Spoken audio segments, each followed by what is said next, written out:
ನೋಡಿ, ಚಪಾತಿ ಊಟಕ್ಕೆ ಮೆಂತ್ಯ ಸೊಪ್ಪಿನ ಪಲ್ಯ ಮತ್ತು ಈರುಳ್ಳಿ ಚಟ್ನಿ ಒಳ್ಳೆ ಕಾಂಬಿನೇಷನ್ನು.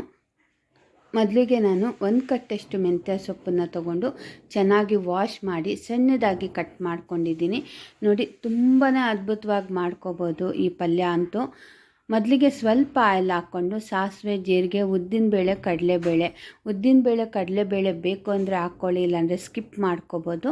ಸಣ್ಣದಾಗಿ ಕಟ್ ಮಾಡ್ಕೊಂಡಿರೋಂಥ 4 ಹಸಿಮೆಣ್ಸಿನ್ಕಾಯಿನ ಹಾಕ್ಕೊತಾ ಇದ್ದೀನಿ. 1-2 ಈರುಳ್ಳಿ, ಇದು ಅಷ್ಟೇ ಸ್ವಲ್ಪ ಸಣ್ಣದಾಗಿ ಕಟ್ ಮಾಡಿಕೊಂಡು ಒಂಬಣ್ಣ ಬರೋವರೆಗೂ ಫ್ರೈ ಮಾಡ್ಕೋಬೇಕು. ನೋಡಿ, ಆಲ್ಮೋಸ್ಟು ಕಲರು ಚೇಂಜ್ ಆಗಿದೆ ಫ್ರೈ ಆಗ್ತಾ.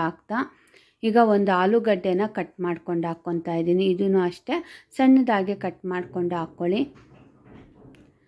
ಇದನ್ನು ಅಷ್ಟೇ ಚೆನ್ನಾಗಿ ಫ್ರೈ ಮಾಡ್ಕೋಬೇಕು. ಆಲೂಗಡ್ಡೆ ಎಲ್ಲ ಒಂದು 75% ಬೆಂದಿದೆ ಅಂದಾಗ ಮೆಂತ್ಯ ಸೊಪ್ಪನ್ನು ಸೇರಿಸ್ಕೊತಾ ಇದ್ದೀನಿ.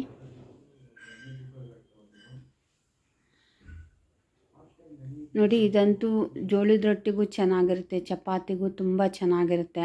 ಮತ್ತು ಬಿಸಿ ಬಿಸಿ ಅನ್ನಕ್ಕೆ ತುಪ್ಪ ಹಾಕ್ಕೊಂಡು ಪಲ್ಯ ಜೊತೆ ಕಲಿಸ್ಕೊಂಡು ತಿಂದ್ರೂ ತುಂಬಾ ಅದ್ಭುತವಾಗಿರುತ್ತೆ. ಸೊಪ್ಪಿನ ಪಲ್ಯ ಯಾರ್ಯಾರಿಗೆ ಇಷ್ಟ ಆಗಲ್ವೋ ಈ ಥರ ಮಾಡ್ಕೊತೀನಿ. ಮತ್ತೆ ಇದೇ ಥರ ಪಲ್ಯ ಮಾಡ್ಕೊಂಡು ತಿಂತೀರಾ, ಅಷ್ಟು ರುಚಿಯಾಗಿರುತ್ತೆ. ಆಲೂಗಡ್ಡೆನೂ ಸೇರಿರೋದ್ರಿಂದ ತಿನ್ನೋಕ್ಕೂ ತುಂಬಾ ಚೆನ್ನಾಗಿರುತ್ತೆ. ನೋಡಿ, ಈಗ ಇಷ್ಟನ್ನು ಸ್ವಲ್ಪ ಹಸಿ ಹೋಗೋವರೆಗೂ ಫ್ರೈ ಮಾಡ್ಕೋಬೇಕು. ಇದು ಲೈಟಾಗಿ ಸ್ವಲ್ಪ ಕಹಿ ಇರೋದ್ರಿಂದ ಸೊಪ್ಪು ಹಸಿ ಹೋಗೋವರೆಗೂ ಚೆನ್ನಾಗಿ ಫ್ರೈ ಮಾಡಿಕೊಂಡ್ರೆ ತುಂಬಾ ಚೆನ್ನಾಗಿರುತ್ತೆ. ನೋಡಿ, ಈಗ ಆಲ್ಮೋಸ್ಟ್ ಎಲ್ಲನೂ ಚೆನ್ನಾಗಿ ಫ್ರೈ ಆಗಿದೆ. ಇದು ರುಚಿಗೆ ತಕ್ಕಷ್ಟು ಉಪ್ಪನ್ನು ಸೇರಿಸ್ಕೊಂಡು ಒಂದು ಅರ್ಧ ಟೇಬಲ್ ಸ್ಪೂನಷ್ಟು ಖಾರದ ಪುಡಿನ ಹಾಕ್ಕೊತಾ ಇದ್ದೀನಿ. ಮೊದಲನೇ ಹಸಿಮೆಣ್ಸಿನ್ಕಾಯಿ ಎಲ್ಲ ಹಾಕಿರೋದ್ರಿಂದ ಖಾರನ ನೋಡಿಕೊಂಡು ಹಾಕ್ಕೊಂಡು ಎಲ್ಲ ಮಿಕ್ಸ್ ಮಾಡಿಕೊಂಡ್ರೆ, ಇದಕ್ಕೆ ಸ್ವಲ್ಪ ಕಾಯಿ ತುರಿನ ಸೇರಿಸ್ಕೊಂಡು ಸರ್ವ್ ಮಾಡ್ಕೊಂಡು ತಿಂದರೆ ಅಂತೂ ಸೊಪ್ಪಿನ ಪಲ್ಯ ತುಂಬಾ ಅದ್ಭುತವಾಗಿರುತ್ತೆ. ನೋಡಿ, ಈ ವಿಡಿಯೋ ನಿಮಗೆಲ್ಲರಿಗೂ ಇಷ್ಟ ಆಗಿದೆ ಅಲ್ವಾ? ಲೈಕ್ ಮಾಡಿ, ಶೇರ್ ಮಾಡಿ, ನನ್ನ ಚಾನಲ್ನ ಫಾಲೋ ಮಾಡಿ.